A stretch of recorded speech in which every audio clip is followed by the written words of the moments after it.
time to have our convention closed by what would now be the man of the hour, David Kong. I am so amazed that David is here. When we were in Philadelphia this spring, I said to Dave, well, you know, I'd really love it if you'd come to Michigan and speak at our convention. And we were sitting somewhere, I think in a bar probably. And Dave took my hand, looked me dead in the eye and said, sure, I'd be happy to do that.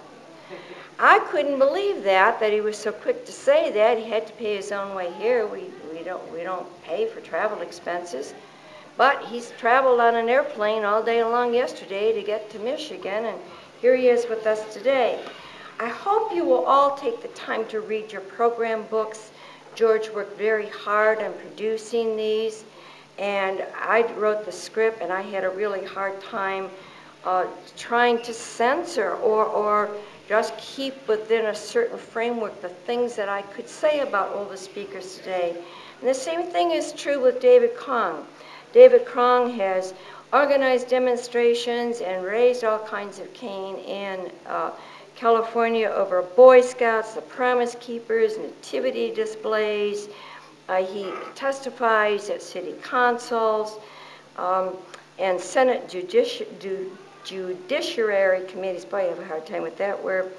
Dave was also the plaintiff in a very long-running federal lawsuit against San Francisco's sale of the Davison Cross. And he's also worked on a subject that's pretty close to our hearts here in Michigan, Medicaid and Medicare payments. Only in Dave's case, it was to Christian Science Sanatoria here in Michigan. We are fighting those payments to circumcision. Dave also has organized, I don't know, dozens of rallies. He's always in the news. Dave has twice been named the State Director of the Year, and that's exactly what he is this year. He is the Outstanding State Director for American Atheists for the year 2002. I see Dave as one of my friends. This is a man I have tremendous respect for in the work that he does in Texas, or in California, Texas. Oh, he'll kill me about that. Don't hide your head, Greg. It was just a mistake. And I'm always saying to everyone, and Greg knows what I'm going to say now, when I grow up, I want to be like Dave. I look for the day that Michigan atheists can stand as tall as the atheist community stands in California. Dave was wearing my favorite tie. He had that on in Washington, D.C. last week, and I couldn't stop complimenting him on the tie, so he wore it especially for me today. Will you please give a warm welcome to my good friend, David Kong.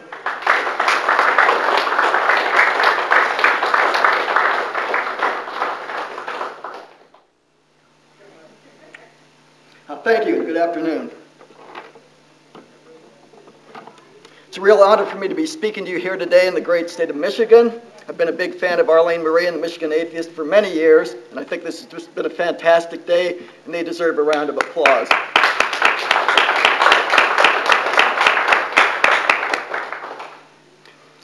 I've worked for American Atheists as the California director for 10 years now, and I feel that in many ways I'm in the best position of all the state directors. California has more atheists than any other state, and like many Californians, they are interested in social and political causes. A members' poll once indicated that 40% of American atheist members live in California, and there are also a number of local atheist, humanist, and other groups that support separation and the rights of non-believers. Our state constitution has provisions guaranteeing the separation between religion and government that are more specific than the federal First Amendment. California also lies within the jurisdiction of the Ninth Circuit Court of Appeals, which is known as the most liberal of the circuit courts. Even among the state's believers, there's a high level of tolerance for others, a live and let live attitude seems to prevail, and atheists are more free to proclaim their atheism in California than in many other parts of the country. We're also fortunate to have a number of regional, national, and international media outlets that sometimes cover atheist events, which at times has given the state's non-believers an enviable level of visibility. California seems to be a paradise for non-believers, a hedonistic haven for heathens, and in many ways this is true. But in other ways, California is no different than any other state. Even with the most generous estimates, the religious still outnumber us 4-1. The California state atheist movement has many of the same problems that other states face, as well as some that are unique.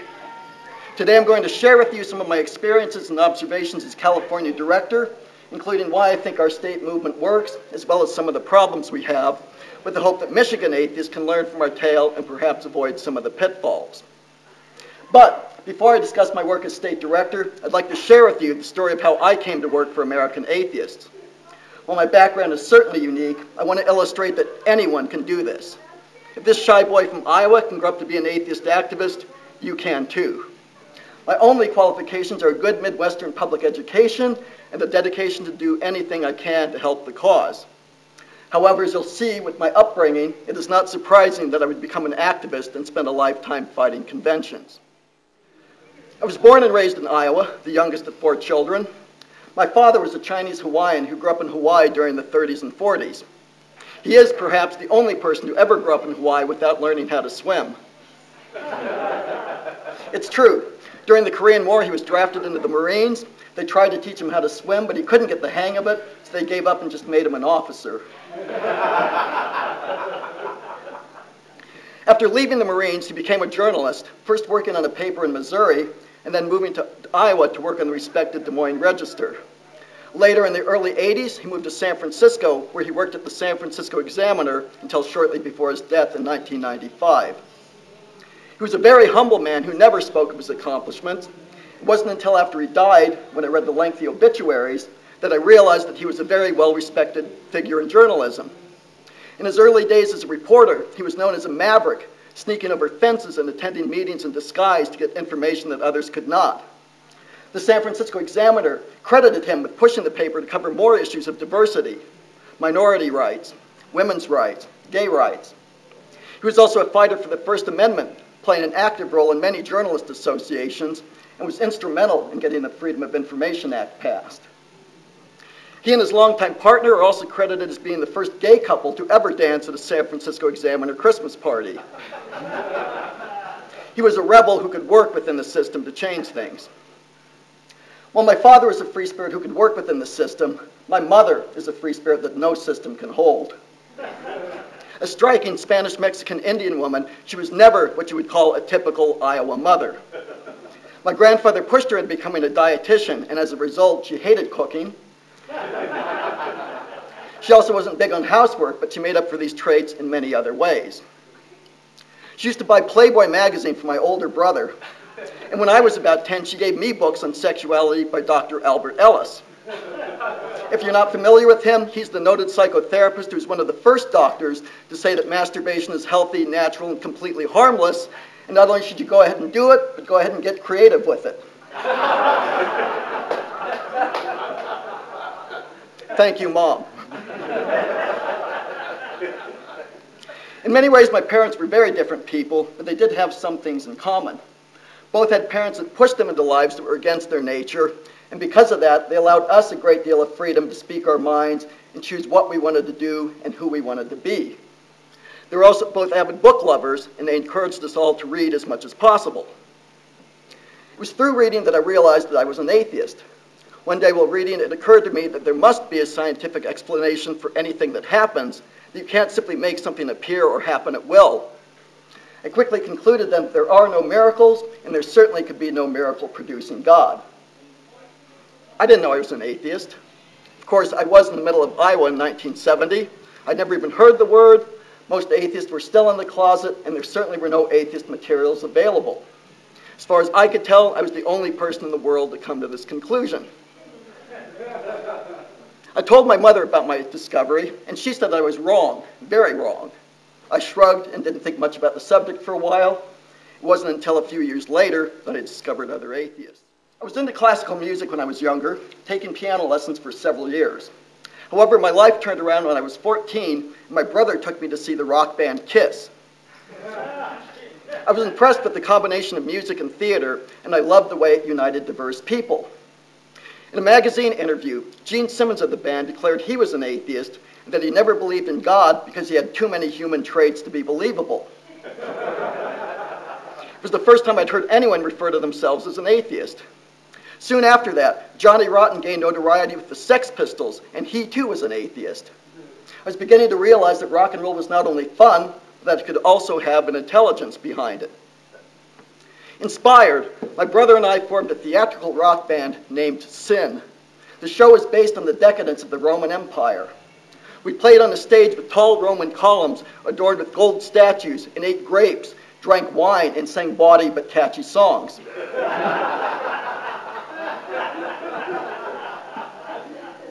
Like Kiss, we featured theatrical highlights throughout the show.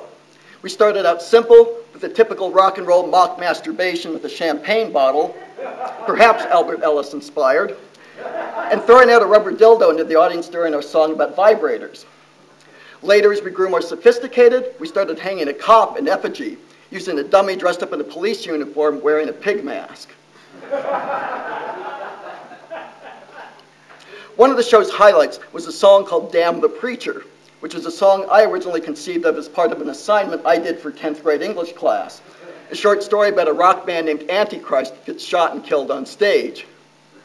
With childlike lyrics such as, "You say I've got to go to mass, well you can shove it up your ass." The song was clearly written more at a gut level than with any deliberate intelligence. We were dumb Iowa kids. We just figured the Romans had thrown the Christians to the lions, so it seemed appropriate.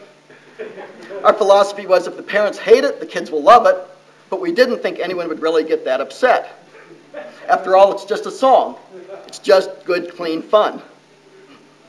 It wasn't until we attempted our first big concert that we realized we were making a powerful statement. We'd rented a hall at Adventureland Park just outside of Des Moines. We didn't have much money, so we only did a minimal amount of advertising. In spite of this, word spread about this anti-religious band, and suddenly my mother was getting calls from parents, from churches, and teachers and school principals. Even the county sheriff's department called. By this time, my mother had recently decided that she too was an atheist. She said that she agreed with us and told them all to piss off. In spite of Mom's diplomatic support, the park management decided that we were too controversial to be allowed to play, so they regretfully refunded our money. I knew we were onto something. It was around this time that I met Madalyn O'Hair. She was speaking at Drake University in Des Moines, giving her famous speech about the deliberate Christianization of America after World War II. The entire band went to see her, and she was fantastic. Her speech was to the point and enlightening. She was brash and held nothing back. She offended some people who walked out, but she always explained her outrageous statements thoroughly. I met her at the reception after the speech. I was at the time all punked out, wearing a tattered leather jacket with buttons and safety pins all over it. She walked by me, and I looked at her and said, "You're fucking excellent." She kept walking, without skipping a beat, said, "I know." When Madalyn spoke at Drake University, she was not allowed to give out her contact information, which was a common restriction at the time. I wanted to learn more. That December, my father called from San Francisco and asked me what I wanted for Christmas. I rattled off a few things, and at the end threw in, "Oh, and some books by Madalyn O'Hair."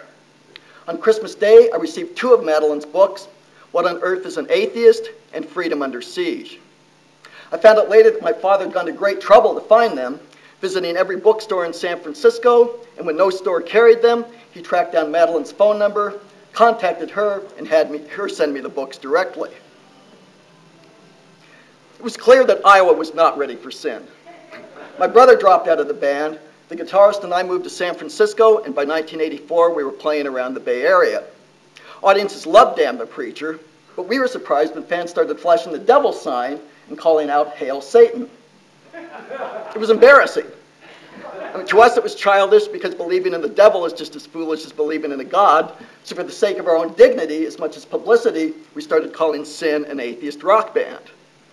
This actually worked to our advantage. The press was intrigued by the atheist band, and all of our coverage reflected that. In 1986, our practice hall was destroyed, along with all our equipment, in one of the worst fires in San Francisco history. The press jokingly blamed the fire on the PMRC and the Christian right. We recorded an album in 1987, but after the recording, the guitarist, my partner Steve, left the band in part because he was getting cold feet about being in an atheist band. I was going to continue working with the drummer, but oddly, he got off drugs and became unreliable.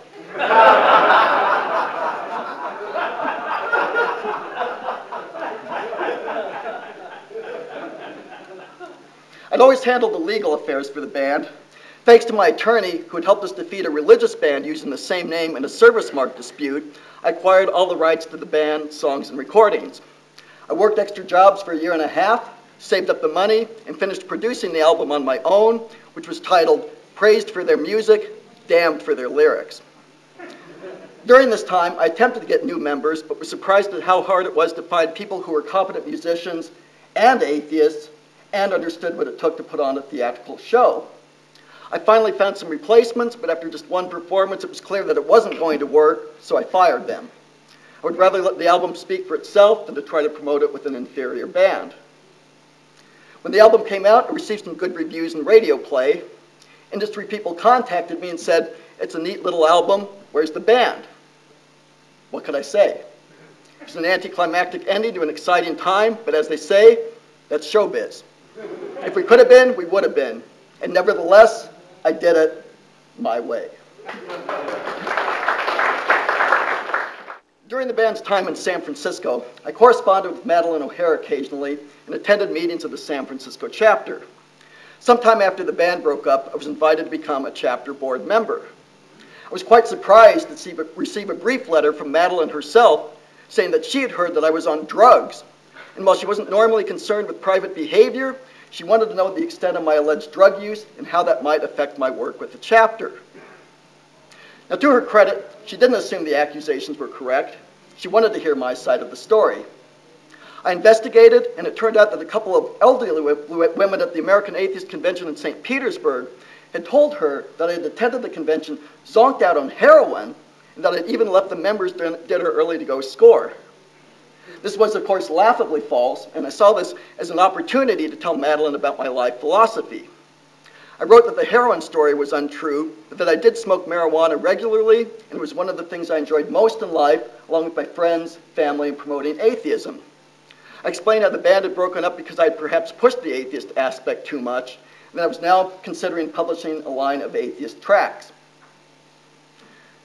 I received a response from Madeline, who wrote, "I've taken a few days to recover from the shock of having received a totally rational, logical letter, precise and pertinent on all points, beautifully presented, and with perfect grammar.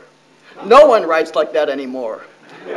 If you are an example of a pot smoker, we must plan to send packages of it to chapter officers everywhere. Welcome aboard." And so I became a board member of the San Francisco chapter. Not long after that, I became chapter director under some very unfortunate circumstances. There was a disagreement over the future direction of the chapter that caused a major disruption and ultimately resulted in some board members leaving. I didn't want to take sides in the disagreement, so I resigned. I then received a call from Don Sanders, the national chapter coordinator, who asked me to become chapter director. I was surprised. There I was, I felt, with no qualifications other than a pair of cojones and a bass guitar, being offered a position with American Atheists. Nevertheless, Madeline had supported me and the band on several occasions, and I couldn't leave her in a bind, so I accepted the job. I had nothing against the people who left the organization. It was a business decision, and I had and still have nothing but the highest respect for those people. As chapter director, I wrote and published the local newsletter and held monthly meetings. Working with the gay community, I helped to remove the Boy Scouts from the San Francisco public schools, and in 1992, our chapter marched with the American Gay and Lesbian Atheists in the annual Gay Day Parade. For that event, I dressed as a Boy Scout and pushed around a display titled "One Nation Under God." It was based on the classic drawing showing Uncle Sam on the ground with his pants pulled down around his ankles, getting molested from the rear by an old bearded God figure. Only our version was done using inflatable dolls. One of the members built the Uncle Sam and God costumes for the dolls. We put the display on a handcart and I pushed the display down the street. God was propped up on top of Uncle Sam with fishing line attached to the cart handle, and I discovered I could pull the cart handle and make God do a wonderful humping motion on top of Uncle Sam. The crowd loved it, and many people said it was the best part of the parade that year. I enjoyed my work as chapter director. When the decision was made to close all the chapters, I was quite relieved. I was working so hard on the chapter that I neglected my job for months. Fortunately, since no one at the office understood what I did, no one noticed. I continued to work for American Atheists on various projects over the next several years, and in the spring of 1995, I became a national board member. And this is where things get dark. As most of you know, the fall of 1995 was when Madeline, her son John, and adopted granddaughter were kidnapped. They were supposed to join us in New York City for a protest of the Pope's visit, but they never showed up. We were in contact with them over the phone, and they claimed everything was fine, but after a few days, we could no longer reach them. Once it was clear something was very wrong, the board members met and recognized that we had an obligation not only to keep the organization going, but to move it forward. It was decided then to establish a network of state directors, people who could represent the organization at the state level. They woke me up from my nap and said, "Dave, you're the director of California." And I said, "Huh? What? Okay." And that was it. I had no idea what I was getting myself into. So, I am the very first state director, and I admit at first I had no idea what I was doing. The role of the state director was not at all defined. It was up to me to figure it out. Suddenly, my scope was not just San Francisco, but statewide, and California is one huge state. One of the first things I learned very quickly is that not all of California is the same. The San Francisco Bay Area is a very special place, a bubble of tolerance and progressiveness, but once you get outside of the Bay Area, that spirit diminishes quickly, and it can be like being in Iowa again.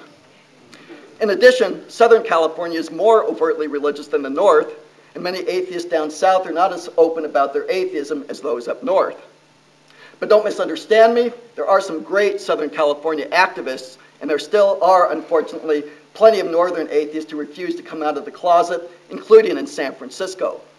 That's one problem we share with every other state. We still have too many atheists who refuse to stand up and be counted.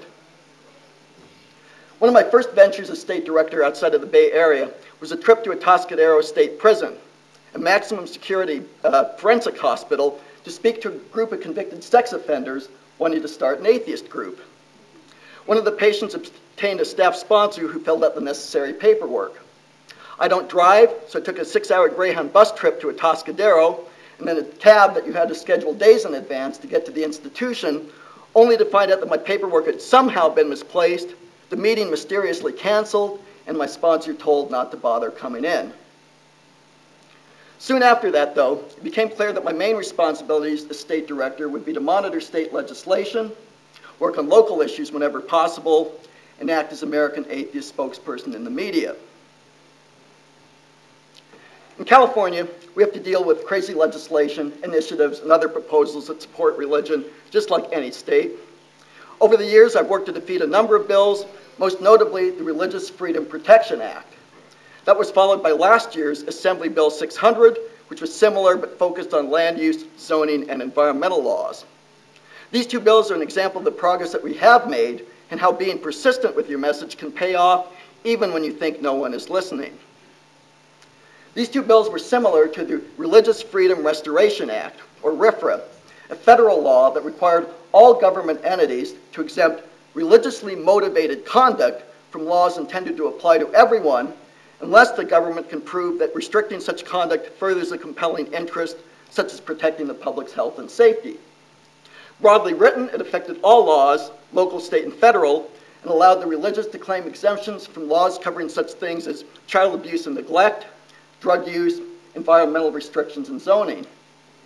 In 1987, the Supreme Court ruled that you cannot, 1997, the Supreme Court ruled that Congress had gone too far in applying the law to the states, so they began a push to pass similar legislation in all 50 states. The Religious Freedom Protection Act was introduced in our state in 1998, and it had an incredibly broad support base. On a hot summer day, I attended the committee hearing in a room packed with supporters, and to paraphrase the old piano instruction ads, they laughed as I sat down to testify. I was the only person to testify that the bill granted special rights to the religious and discriminated against atheists. The legislators voted for it unanimously, and it was clear they knew that was the bill's purpose. I realized that I had to go beyond the elementary atheist arguments, and in a last-ditch effort sent Governor Wilson a letter pointing out that the compelling interest test had never been widely used in free exercise cases, and that such legislation invites litigation against the state. To my surprise, Governor Wilson vetoed the bill, primarily out of concern for its effect on the prisons, but in his veto message he also quoted some of my arguments, including that religious beliefs are fully protected by the First Amendment, but religious conduct is not, and that the bill goes beyond restoring previous constitutional standards.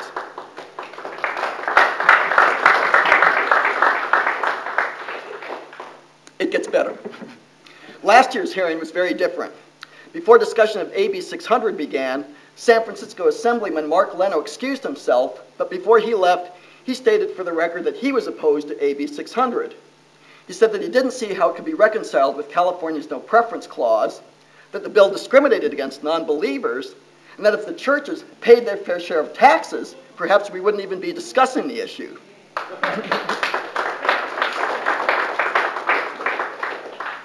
Then, incredibly, before I even spoke, the California League of Cities testified that such legislation creates a two-tiered system of justice that unfairly discriminates against the non-religious.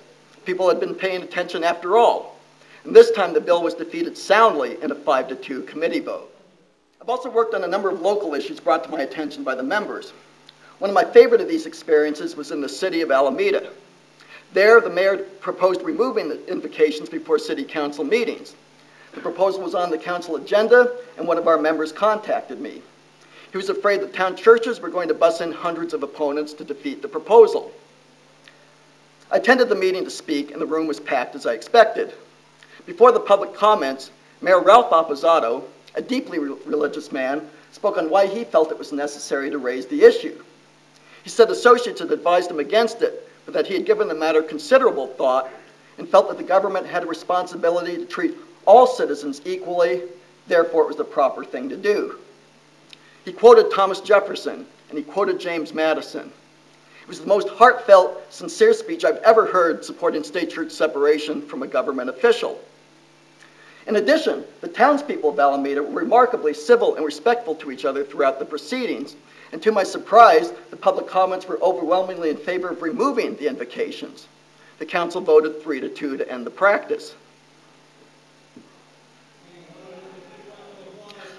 I am fortunate that most of the proposals I have fought have been defeated. However, one of the battles that I did not win was right in my hometown of San Francisco, and that was over transfer of the Mount Davidson Cross. In case you're not familiar with that case, in 1934, the city of San Francisco built the country's tallest cross in Mount Davidson Park. In 1997, the Ninth Circuit ruled that you cannot have a permanent religious symbol on public property, so the city auctioned off the cross and a small plot of land around it, leaving it still within and surrounded by the public park. Along with potential buyer John Messina, I sued the city, but we lost every step of the way, including a petition to the Supreme Court. John and I still maintain that we were right, that the auction was rigged to ensure that the cross would remain standing. Judge William Canby, the lead judge on our appellate panel, supported our position, but the other two judges didn't understand Establishment Clause law as well as he did. All similar transfers have been rejected by the courts, including transfer of the Mount Soledad cross in San Diego. If there had been two other judges on the panel along with Canby, the outcome may have been different. That decision was disappointing, but a far more devastating loss was my lawsuit against the payment of Medicare and Medicaid funds to Christian Science Sanatoria. That decision set a very bad precedent, and its effects are potentially far more reaching. That case was also much more complicated, but my involvement was rather simple. Since their inception, the Medicare and Medicaid programs had provisions that specifically allowed payments to Christian Science Sanatoria as skilled nursing facilities. However, as most of you may know, the Christian Science religion was founded by Mary Baker Eddy on the belief that disease, illness, and death are just an illusion, and the services provided by these sanatoria don't even come close to approaching medicine. Everyone working within the sanatorium and all patients must be members of the church. Patients must attend all religious services or risk loss of their Medicare coverage. Christian Science nurses have no medical training, It is their job to read Christian Science materials to the patients and to pray to see the unreality of matter. If they do bandage a wound, it isn't to heal it, but to prevent the patient from seeing it as reality. Christian Science nursing is not medicine, yet these sanatoria are being reimbursed from a program intended for medical care, a total of $8 million a year. A suit is filed against these provisions by Child Inc., which is an acronym for Children's Health Care is a Legal Duty. It is a group founded by Rita Swan, an Iowa woman, a former Christian Scientist who left the church after her son died from withholding medical care. There are laws in almost all 50 states that exempt Christian Science followers from child abuse and neglect laws, and Child Inc. was founded to fight those and related laws. They lost at the district level, but before the appellate hearing, the Justice Department reversed its position and sided with Child Inc. Congress then reenacted the same provisions as Section 4454 of the Balanced Budget Act of 1997. They removed any specific reference to Christian Science sanatoria and instead inserted the phrase religious non-medical healthcare institution, which they then defined so tightly that only the Christian Science sanatoria fit the description. Child Inc. once again filed suit. In response, the Justice Department argued that the existence of Medicare was a significant burden on Christian Scientists that justified payments to sanatoria under the accommodation principle. The principle of religious accommodation is supposed to be applied only when a law substantially and directly burdens a religious practice to the extent that it interferes with the free exercise of religion. The Supreme Court has only upheld 2 accommodations in its history: incorporation of presiding Bishop v. Amos and Zorach v. Clausen. Amos granted churches and other religious institutions an exemption from Title VII, and Zorach v. Clausen released children from mandatory school attendance to attend religion classes.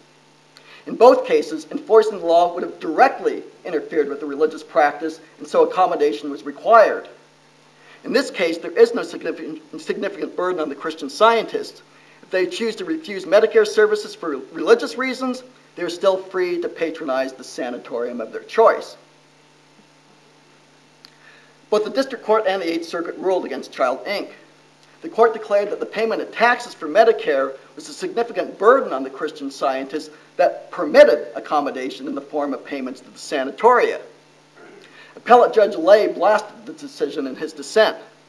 He pointed out that accommodation was never intended to allow direct government payments to religious institutions, and that using the court's logic, Catholic parents could demand that the state pay for their children's parochial education. Child Inc. could not let this decision stand. They needed another plaintiff, and they wanted to file within the Ninth Circuit. Rita Swan had spoken at an American Atheist Convention several years ago. She contacted Ellen Johnson, who contacted me, and I was happy to become the Ninth Circuit plaintiff. Unfortunately, we lost at the district court and appellate levels. In an act of intellectual laziness, the Ninth Circuit copied the Eighth Circuit decision almost word for word and ruled against us unanimously. We decided that appealing to the Supreme Court was not in our best interest, so until the judicial climate changes, that law is still on the books, and these faith healing centers continue to receive government payments. So, as you can see, while the Ninth Circuit Court of Appeals is a liberal court in some respects, its justice can be very disappointing and uneven. I should also point out that the Ninth Circuit has consistently upheld the Religious Land Use and Institutionalized Persons Act, the current version of RFRA, as a valid accommodation of religion. I think expansion of the concept of religious accommodation is one of the biggest legal problems we now face, and not just in California. As I mentioned earlier, part of my position is to get American Atheist position out in the media. To accomplish this, protests and demonstrations have been an effective tool, and I've organized almost 24 protests throughout California. These events are valuable not only for attracting media attention, but also for giving members the chance to participate, which then shows other atheists that we are here and it is okay to speak out. Initially, our protests were very small. However, over time, they have grown, and now, even on a relatively short notice, we can turn out a respectable number of people, which can be critical for getting media attention. While a small number of protesters can be effective for some events, such as a Promise Keeper spectacle or public prayer services, in general, it takes a respectably sized crowd to capture attention and to show the press that this is a group to be taken seriously and not just a few malcontents. The more people you have, the more likely it is that you will attract the press, One of the most important things that any atheist can do is to join in your local and state demonstrations. We really need you to make us all look important. We've rarely failed to get media attention with one of our demonstrations, even if it's just a paragraph or line or two at the end of an article. Protests work. They get attention and they get the atheist position out to the public when it otherwise wouldn't be represented. But we seem to be making progress with the media in general. In the 90s, protests were the only way to get the press interested in our views. Today, the press sometimes seeks us out, and the coverage can be balanced and even positive. Protests and demonstrations are still effective and unfortunately still necessary, but things are beginning to change. Of course, these protests could not be successful without the people, the atheists who plan and attend them. It is the members of American Atheists and our affiliated groups that make American Atheist California a success. The affiliated group program was started in 1998 by my good friend and associate, Jim Hildberg. Many of you know Jim. He's American Atheist National Affiliation Director, the co-founder of San Francisco Atheists, and he really deserves credit for playing a major part in making the California atheist movement what it is today. I first met Jim back in 1995 or 96. He'd just recently become an atheist, and he attended one of my spring equinox lunches. He was very happy to meet other atheists for the first time, and was so excited that he ate and left without paying his bill. I still remind him of that occasionally. Jim thought it was important for atheists to have places to meet, talk openly, and become involved in local issues. American Atheists did not want to revive the problems inherent in the chapter system, so he helped create the affiliation program, essentially a friendship with local groups in general agreement with the aims and purposes of American Atheists, but completely independent from the organization. As state director, it is my job to support and promote the affiliated groups, so affiliation essentially allows me to work for them. Our state program continues to grow, and we currently have 11 affiliated groups throughout California, which is far more than any other state. Of course, it helps to have the affiliation director in California. Some of these groups are just social clubs, but many of them are much more. One shining example is the Atheists of Silicon Valley, also known as the Godless Geeks. That group was founded by Mark Thomas and Lydia Rice in 2001, and it quickly became one of the strongest groups in the state. Most notably, in 2001, they joined with San Francisco Atheists and other Bay Area groups to hold the first secular memorial in the nation for the victims of the September 11th tragedy. Motivated out of disgust for the intense religious nature of other events, as well as a sincere need to grieve with their own people, this beautiful, simple ceremony in Golden Gate Park captured national media attention and humanized us in the press. The event was also covered by the San Francisco Chronicle, which led to a series of articles on atheists and other Bay Area non-believers. But the affiliated groups rarely act alone on such events. These events are often the combined efforts of several groups working together, and that's what makes the California atheist movement so exciting. Local groups are communicating and cooperating with each other at an unprecedented level, and it's given the state atheist movement a vitality, strength, and sense of community that is exhilarating. There's no better example of this than the rally we held last year at the San Francisco Ninth Circuit Court of Appeals to support restoration of the originally adopted pledge, what we like to call the All-American Pledge. Sponsored by American Atheists California and co-hosted by San Francisco Atheists, the event included participants from the affiliated groups and other atheist, humanist, and other First Amendment organizations from throughout the state. It was a beautiful display of unity, and it once again captured national media attention. 10 years ago, in 1995, the California atheist scene was quite fractured.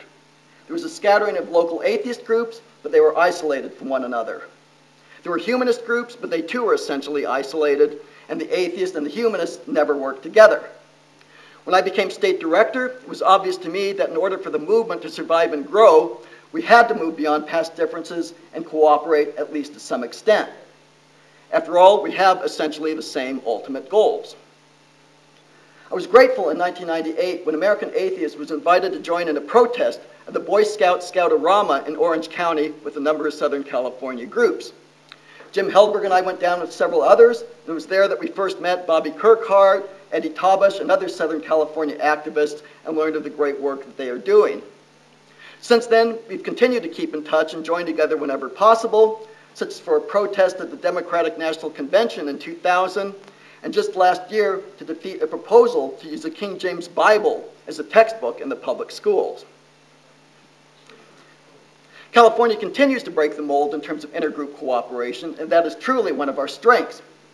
Also, while the activists within these groups are all very talented and capable people who are proud of their accomplishments, in my opinion, the state atheist movement has been fortunate to remain relatively free from ego problems.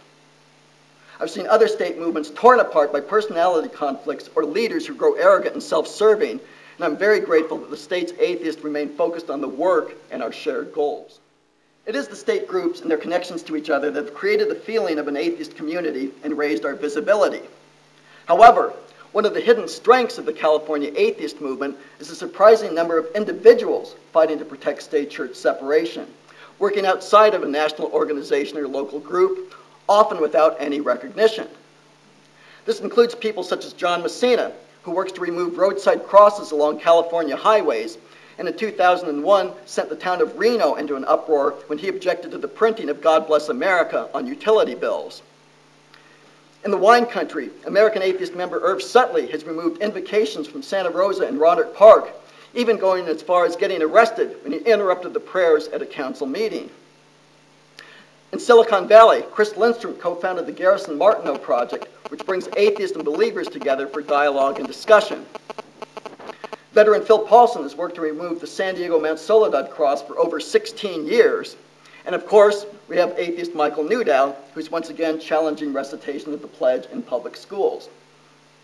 So, while it is important to have local groups to provide a community and activism base, as Jim Hildberg says we should have local groups in every county and every state, there are still many ways to be an activist on your own. When I became chapter director, I asked activist Rob Sherman how he found so many issues to tackle.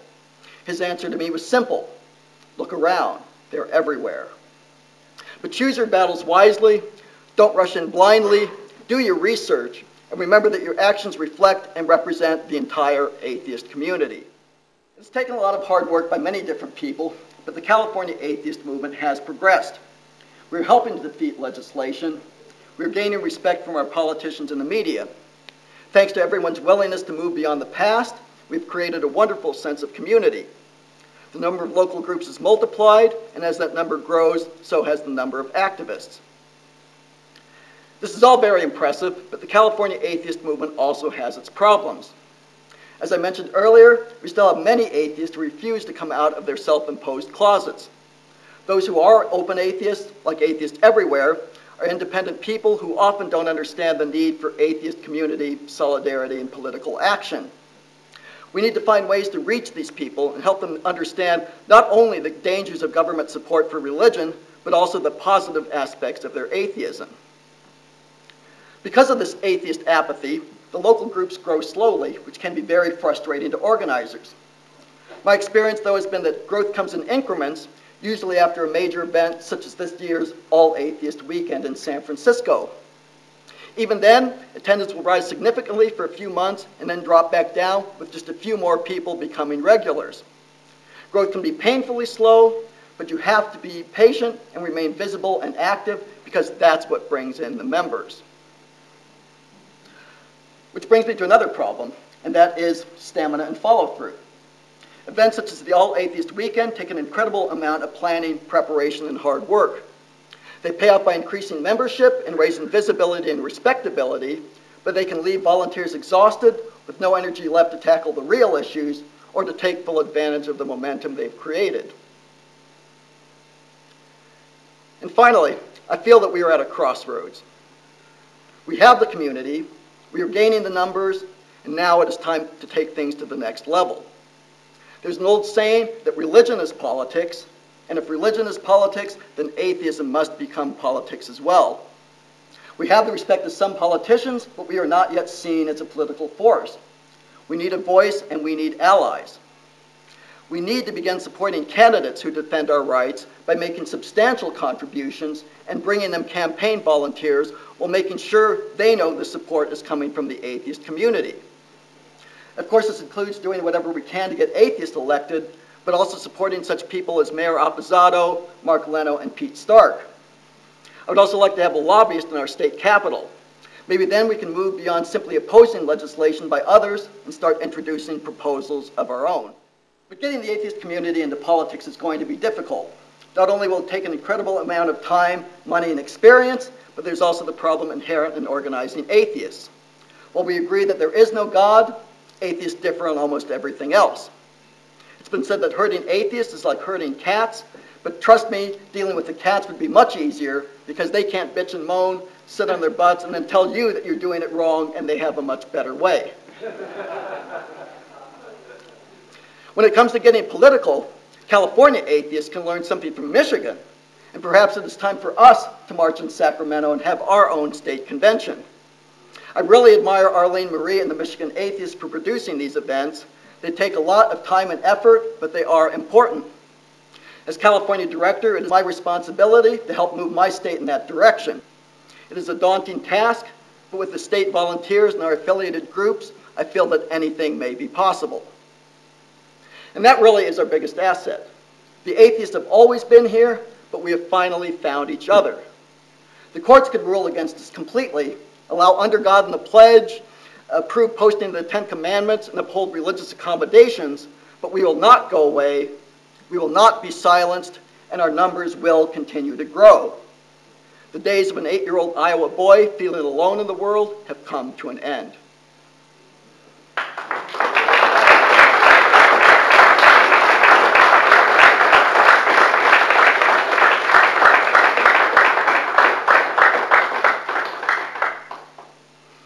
I love California. It is indeed a great place for atheists, but it is the spirit of the people and not the place that makes it special. I see that spirit here, and you can make Michigan great too. Continue building up your community, growing the number of local groups. Use these groups for social and political activities and to raise the visibility of non-believers throughout the state.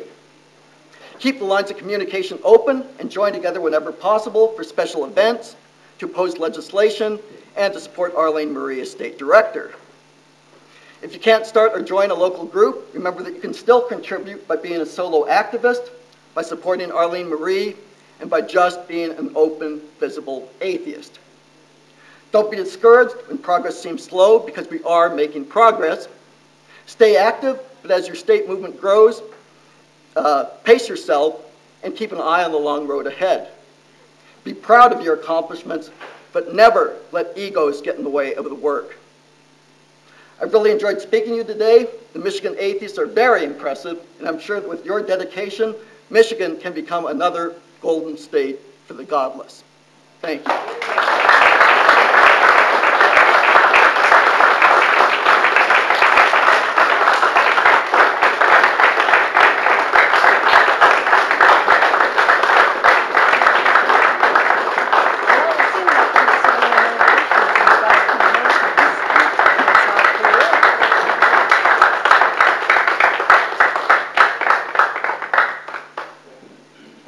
Giving David, I never call him David, Dave, yeah, please. A standing ovation.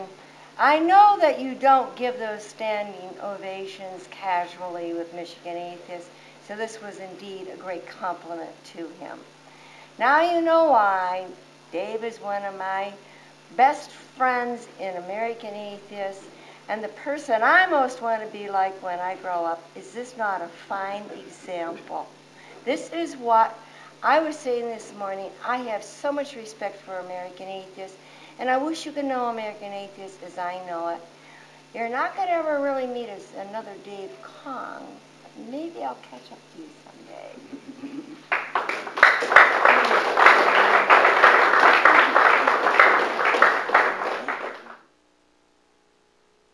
Now, Spike, would you please come up? Spike is dying. He has something that he wants to say. He's begging for some time today. And I need Spike up here anyway. There's no point in trying to be cute about who is going to be the Atheist of the Year. It is definitely Spike Tyson. And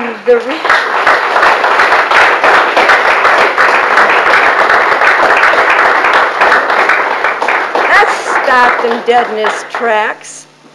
The reason that I'm naming Spike Tyson, and it's always hard when you're a state director and you've worked with so many wonderful people, like I've introduced you to so many wonderful people. Look at what Leonard has done with Camp Quest, and look at what Greg has done. It's very difficult to say who's the state atheist of the year for the state of Michigan. But I think this is an award that has long been overdue for Spike. Spike has been an atheist for so many years, running this center in Austin with Madeline, running this center in Austin when Madeline and the entire family was kidnapped and ultimately murdered. He is the one who kept the doors open.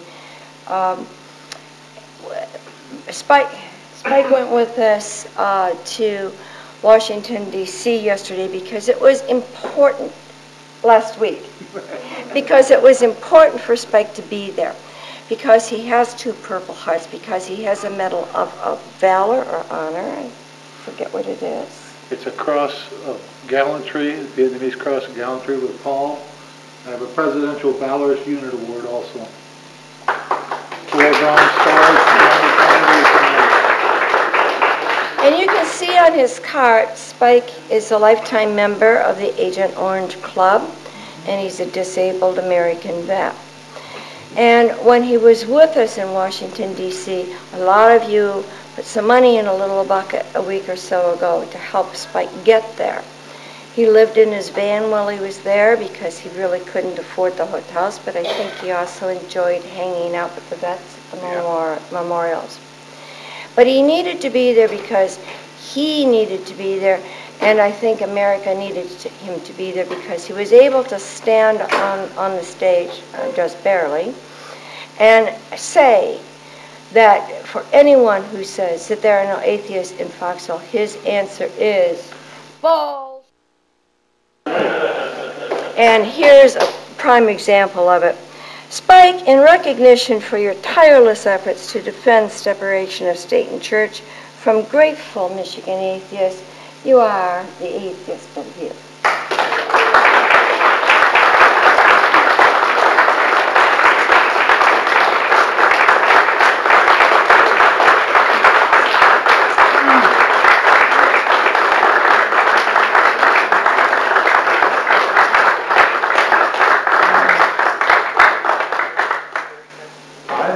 Quite honored. I don't know what to say about that.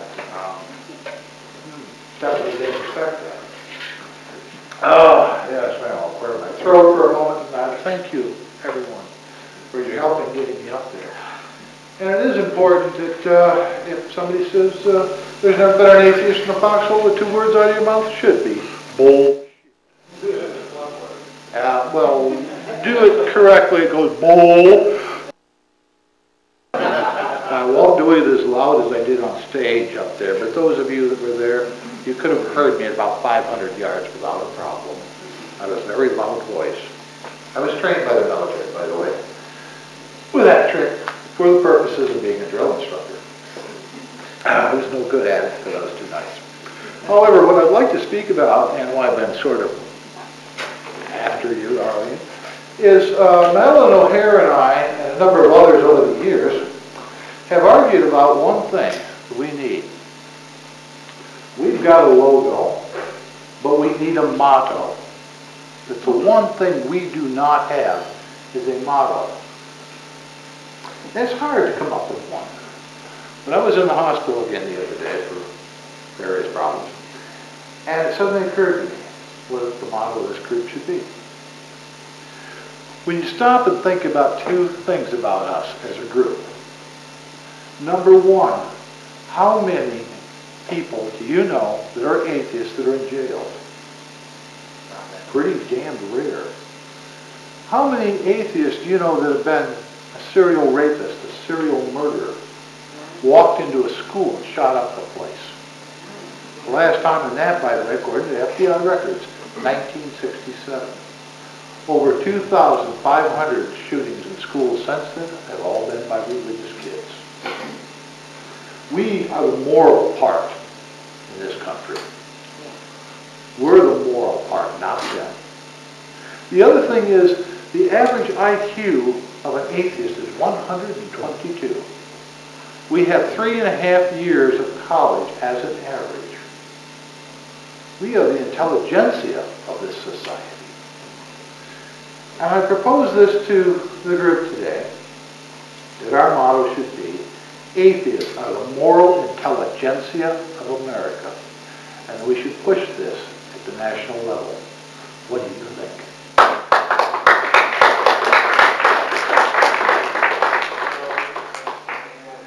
The fundamentalists won't get that word intelligentsia. Good. I would agree with that we might have to change just that word just a little tiny bit.